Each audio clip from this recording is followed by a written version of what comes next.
नमस्कार. हर हर महादेव. जय शंकर. मित्रांनो, माणसाच्या आयुष्यामध्ये काय महत्त्वाचं असतं किंवा तो भाग्यवान आपण कसं समजतो? तो खूप भाग्यवान आहे.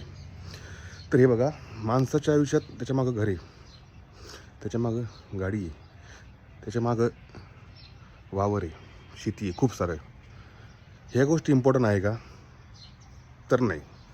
तर सगळ्यात महत्त्वाची गोष्ट म्हणजे माणसाच्या आयुष्यात ईश्वराची, भगवंताची कृपा किती आहे याचं चांगलं उदाहरण तुम्हाला मी दाखवतो. नीट ऐका. ब्रह्मांड, त्रिलोक्य, 3 लोकात सोडून जेव्हा देव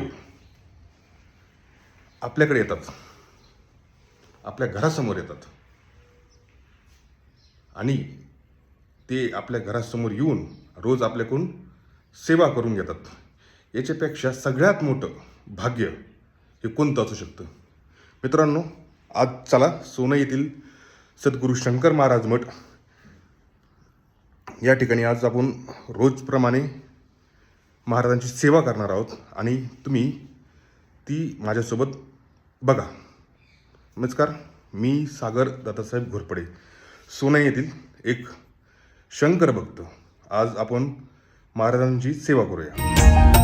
अंतापुरी हे ब्रह्म प्रकटले, जय जय शंकर नमामि शंकर. अंतापुरी हे ब्रह्म प्रकटले, जय जय शंकर नमामि शंकर. ब्रह्म प्रकटले नाद उमटले, जय जय शंकर नमामि शंकर. परब्रह्मात आहे शंकर, जय जय शंकर नमामि शंकर. मठामध्ये ह्या नांदे शंकर. जय जय शंकर नमामि. अशा प्रकारे मागील 1 वर्षापासूनही सोनई या गावात आम्ही सद्गुरू शंकर महाराजांची सेवा करतोय.